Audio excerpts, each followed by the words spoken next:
So continuing on from the recovery of a private key on Geth implementation with a Python script, now we're going to look at how you can see both your miner hash rate as well as your get work for the ETHASH library. So the ETHASH library will have both those methods. I'll show you how you can see if you have the ETHASH methods in your module that in the version of the module that you're running. But get work will show you the current block, proof of work hash, the seed, the boundary condition, which is the equivalent of the target hash for Bitcoin, and the total difficulty, which is 2 to the 256 divided by the actual difficulty. We can actually see the actual difficulty inside the block itself. That's something I'm exploring further in the future. So if we pull up our blockchain, this has been running for a while. As you can see, it's cleaning its tree cache. If we go up to where I originally started it, we can see the modules that are command imports. And it's just in our configuration of how we boot it. So our boot is going to be right here. We don't specify any modules, so we're just going to get the ones that we flag in here. And we can see the modules down here. So we have admin 1.0, debug 1.0, ETH 1.0, ETHASH, this is the thing that we're interested in right now. 1.0 miner, net, personal, RPC, which is now deprecated and it's been replaced by HTTP. So any RPC command you see in this version in our version of an implementation, you can replace the HTTP flag because that's what replaced it. Then we have the TX pool, that's transaction pool, and we have Web3 1.0. So these are all 1.0, and we can go down and see what ETHASH library contains. So if we just want to see the module, what is contained in the module, we do ETHASH. And these are the functions within the module, and they're nice because they tell you function right here. When I first started off with exploring around with this, with Geth and the implementation, some of the instructions were unclear online, whether or not you had to include parentheses or not, and sometimes you get this error where it just say whatever command you said is this in that color. And it took me forever to figure out that I had to put parentheses on it. Simple mistake, but that's new, learner on a new platform. But yes, those are functions. You will get some other functions that will have to go out to an external source. So if you do have a cutoff environment from the outside world, you will not be able to make or take advantage of those methods. But there's none in the ETHASH 1.0 library that we're concerned with, so that's not a problem for us. So now we're going to check the ETHASH get hash rate. So we do ETHASH get hash rate parentheses enter. And since we did not run a miner recently, we're going to have to run a miner. So it's going to calculate the hash rate. So if we want to do that, we're going to do miner start. We're going to wait for a new block to be sealed. This might take a while. Oh, there we go. We have mine potential block. Let's run it. There we go. Miner.stop. Okay, now we stop the miner, and so we're going to go back to the ETHASH get hash rate.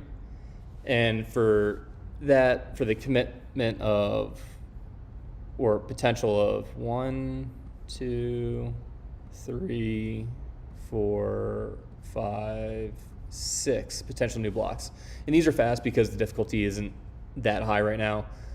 This is for just time purposes sake, so we can do a bunch of testing without having to wait around for a bit. But so we have that 11,983, and if I plug that into a converter to do that in hashes a second, so that's 11,983 kilohashes. So if we were to plug that into the converter, that'd be 11,983, and so that's 11.983 million hashes a second. And as you can see, with that many hashes, it's going to burn a lot of energy. And this is why Ethereum 2.0 is moving away from proof of work and moving toward proof of stake, but that's neither here nor there. This is how you can see how fast your miner is operating at. But if we want to take advantage of another module in this library, or another function in this module, we can do ethash dot get work. And so what this displays, it displays 4 values. And the 4 values are as follows. The first one is the current block proof of work hash. So this block has not been committed yet. It's the current block. It's being filled with transactions. Once it's verified, it's then a committed block. So we have, or it's a mined block because it's been verified. So that's the hash the miners are trying to get with the threshold of the third value. So this third value is the threshold value. In Bitcoin, it's the target value, but in here in Ethereum, they call it the threshold value. This second value in the output is going to be the seed. So right now we have no seed because this is, as you can see, still less than 1,000, less than 100, less than 50 blocks in the blockchain. And so this very last part is the total difficulty. And if we were to run the miner again, we can see that actually go up. I believe it goes up by, no, I don't think it goes up by 1, but I think, there we go, wait.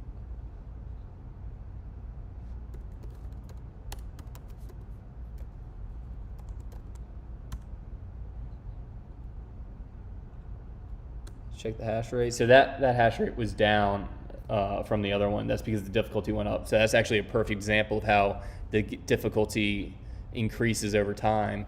And there's some other cool tricks in the difficulty calculation, but that's for a more in-depth dive into the mining algorithm, or the